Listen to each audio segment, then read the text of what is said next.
AP ఆర్టీసీలో మహిళలకు ఉచిత ప్రయాణంపై సచివాలయంలో కేబినెట్ సబ్ కమిటీ భేటీ అయింది. భేటీలో మంత్రులు మండిపల్లి రాంప్రసాద్ రెడ్డి, వంగలపూడి అనిత, గుమ్మడి సంధ్యారాణి పాల్గొని విధి విధానాలు చర్చిస్తున్నారు. మహిళలకు ఉచిత ప్రయాణం పథకం మార్గదర్శకాలను రూపొందించింది కేబినెట్ సబ్ కమిటీ. పథకాన్ని సమర్థవంతంగా అమలు చేసేందుకు తీసుకోవాల్సిన చర్యలపై మంత్రులు చర్చలు జరుపుతున్నారు. ఆర్టీసీ బస్సుల్లో మహిళలకు ఉచిత ప్రయాణం కోసం స్త్రీ శక్తి పథకాన్ని ఈ నెల 6న ఆమోదించనుంది ఏపీ కేబినెట్. ఈ నెల 15న స్త్రీ శక్తి పథకం ప్రారంభం కానుంది.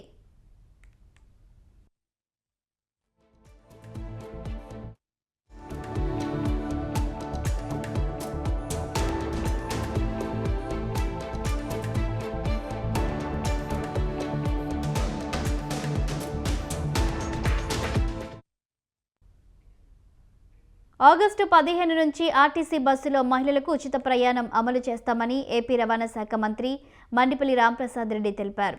స్త్రీ శక్తి పేరుతో ఈ పథకాన్ని సీఎం చంద్రబాబు ప్రారంభిస్తారని చెప్పారు.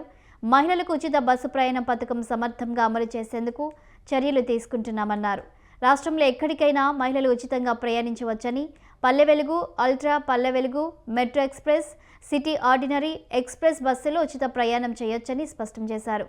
మహిళలు తమ ఆధార్, ఓటర్ ఐడి, రేషన్ కార్డుల్లో ఏదో ఒకటి చూపించాల్సి ఉంటుందని చెప్పారు. కల్పిస్తారని అడుగుతారు. దానిలో కూడా 100కు 74% బస్సులు ఏవైతే ఉన్నాయో ఆ కేటగిరీలో Palle Velugu, ultra Palle Velugu, intercity express, ultra express, ఈ 5 కేటగిరీల్లో కూడా ఈ సౌకర్యం కల్పిస్తామని సగౌరవంగా మీకు తెలియజేసుకుంటున్నాం.